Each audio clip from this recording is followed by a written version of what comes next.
Hai, baik. Perkenalkan, nama saya Marianawati. Saya mahasiswa STKIP Persada Katulistiwa Sintang. Saya sekarang semester 2. Nah, di sini saya akan memaparkan materi mengenai tanggung jawab yang akan diajarkan kepada anak SD. Sebelumnya, eh, kita harus mengetahui terlebih dahulu apa sih tanggung jawab ini. Nah, tanggung jawab adalah hal penting yang perlu diajarkan kepada anak-anak di usia sekolah dasar agar mereka bisa mengembangkan sikap bertanggung jawab dalam kehidupan sehari-hari. Nah, mengapa sikap tanggung jawab ini harus diajarkan sejak seorang anak di usia sekolah dasar? Karena mempunyai sikap tanggung jawab itu sangat penting. Nah, contohnya dari hal-hal kecil maupun hal-hal besar sekalipun, itu akan melatih pengetahuan dasar mereka mengenai hal apa saja sih yang harus mereka pertanggungjawabkan ketika nantinya mereka sudah besar. Ada beberapa contoh tanggung jawab yang bisa diajarkan kepada anak-anak SD. Nah, misalnya yang pertama itu mengenai tugas sekolah. Nah, ajarkan kepada anak-anak untuk bertanggung jawab atas tugas-tugas sekolah mereka. Nah, artinya ketika seorang guru memberikan tugas, kita juga sebagai calon pendidik harus mengajarkan mereka untuk bertanggung jawab atas tugas yang sudah diberikan. Artinya ketika mereka sudah diberikan tugas, baik itu kita sebagai seorang pendidik maupun nantinya ketika kita sudah punya anak, kita sebagai seorang ibu, kita harus mengajarkan anak kita untuk bertanggung jawab terhadap tugas-tugas sekolah. Karena dengan tugas-tugas ini kita dapat mendorong mereka untuk mengerjakan pekerjaan rumah secara mandiri, mengikuti aturan dan menyelesaikan tugas-tugas tepat waktu. Disiplin itu sangat penting, apalagi itu mengenai tugas yang sudah diberikan di kelas maupun di luar kelas oleh guru-guru di sekolah. Kemudian yang kedua adalah tanggung jawab merapikan barang. Mengapa ini juga sangat penting diajarkan kepada siswa SD? Karena anak-anak dapat diajarkan untuk merapikan mainan, buku dan peralatan mereka setelah digunakan, terutama mainan. Nah, karena tidak jarang nih kita menemukan orang-orang yang misalnya mereka punya anak usia sekolah dasar, tapi mungkin anaknya bukan tidak diajarkan, tapi kurang bisa merapikan barang-barang ketika sudah menggunakannya. Contoh kecil tuh mainan tadi. Nah, ketika mereka diajarkan untuk merapikan barang, ketika mereka sudah menggunakan mainannya ini tadi, kita sebagai orang tua maupun kita sebagai pendidik, kita mengajarkan bahwa ketika seorang anak itu sudah bermain, sudah mengambil barang, agar mereka mengembalikan barang ke tempatnya lagi ataupun merapikan barang sesuai tempat asalnya, agar ketika di rumah itu bisa menjadi lebih rapi. Karena memang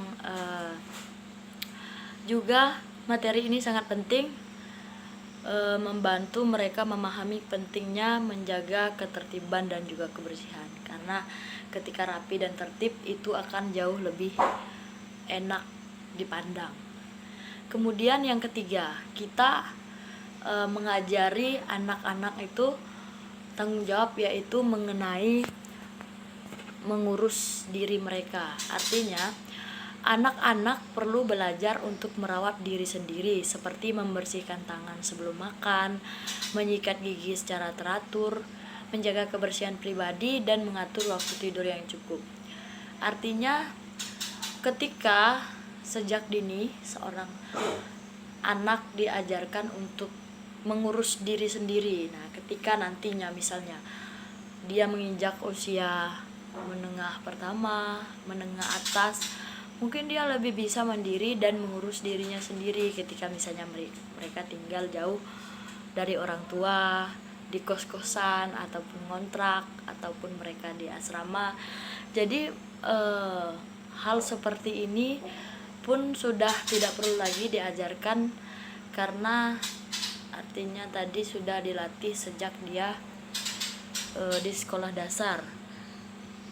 Hal yang tidak kalah pentingnya tadi adalah mencuci tangan sebelum makan. Artinya gini, jangankan untuk kita mengajari anak-anak, bahkan kita pun kadang ketika sudah lapar, kita merasa sangat lapar, kadang tuh lupa nyuci tangan. Nah, ketika kita selalu mengajarkan dan mengingatkan anak sekolah dasar untuk mengurus diri sendiri, contohnya tadi mencuci tangan sebelum makan, nah itu bakalan bisa jadi kebiasaan yang baik untuk mereka ke depannya.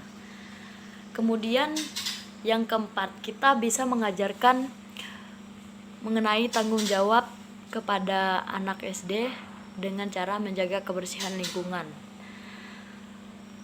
Dengan cara apa kita mengajarkan mereka? Dengan cara menjaga kebersihan lingkungan mereka. Ketika misalnya di sekolah, kita mendorong mereka untuk membuang sampah pada tempatnya.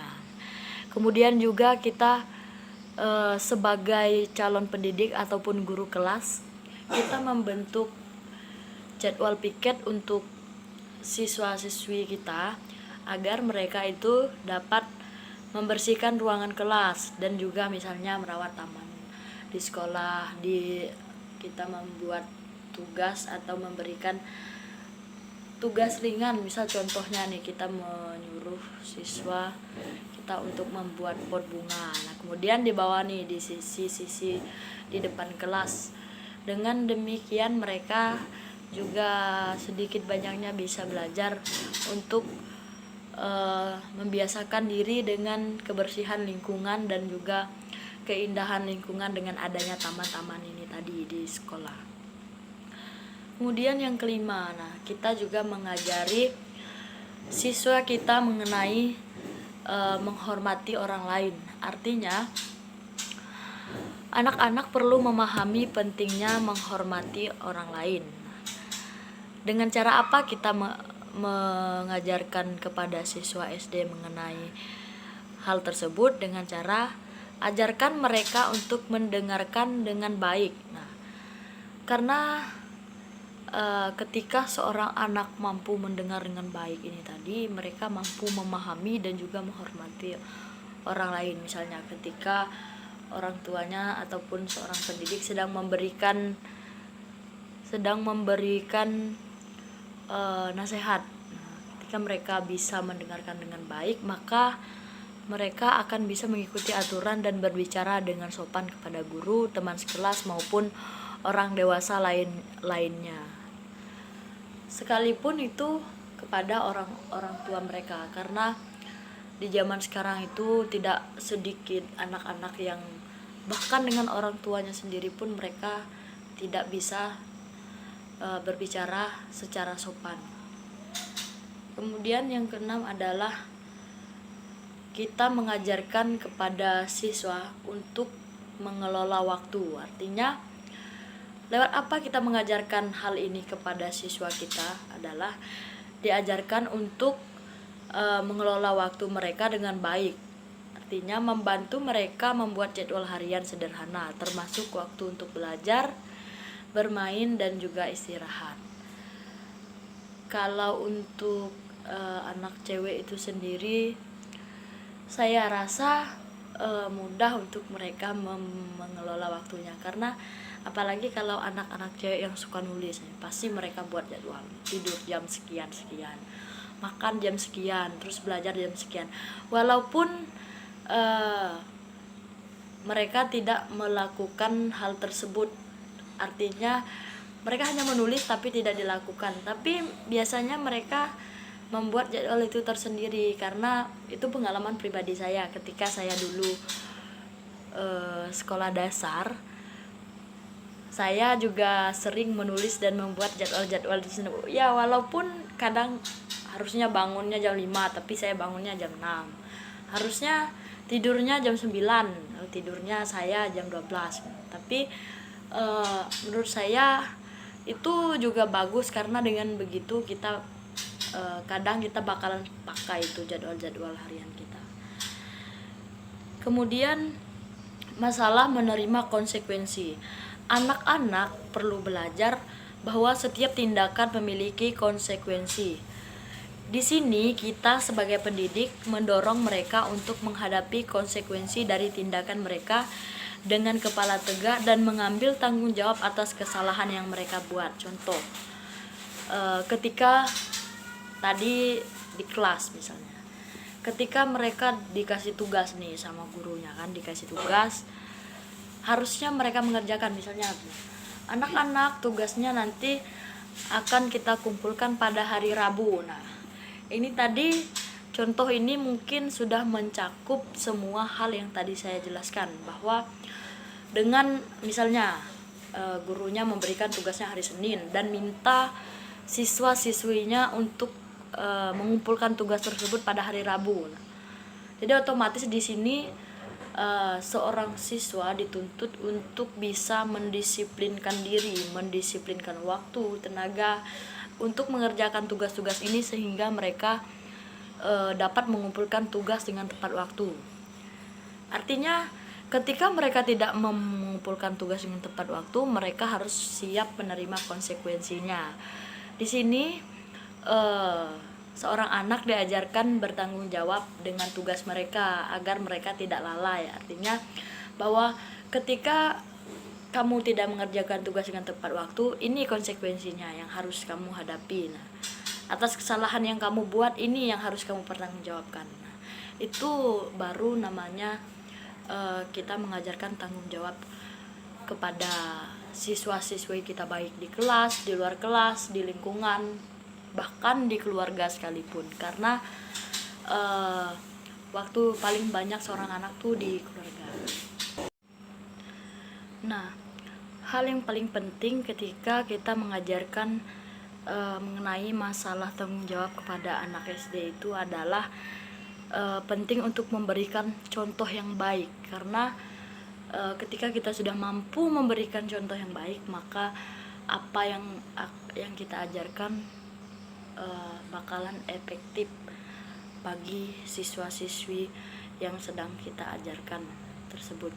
Kemudian ketika mereka sudah mampu melakukan tanggung jawab ini tadi, jangan lupa kita sebagai seorang pendidik memberikan pujian ataupun apresiasi, walaupun hanya sekedar aplaus biasa untuk mereka, karena banyak anak yang ketika mereka berhasil itu harus dipuji, harus diapresiasi, atau bahkan dikasih hadiah yang sederhana. Karena dengan demikian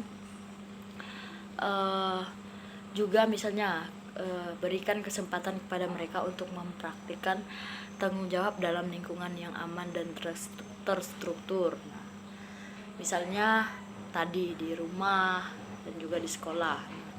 Dengan demikian maka akan meningkatnya keberhasilan tanggung jawab yang kita ajarkan tadi kepada siswa-siswi kita yang sedang belajar mengenai tanggung jawab.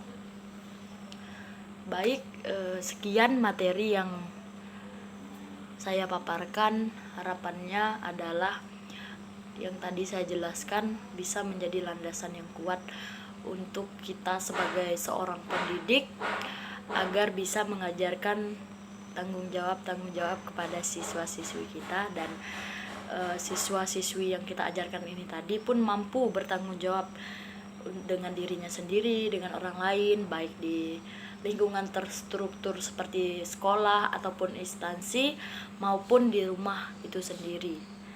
Nah, baik, sekian itu tadi materi saya. Saya akhiri. Selamat siang dan salam sejahtera untuk kita semua.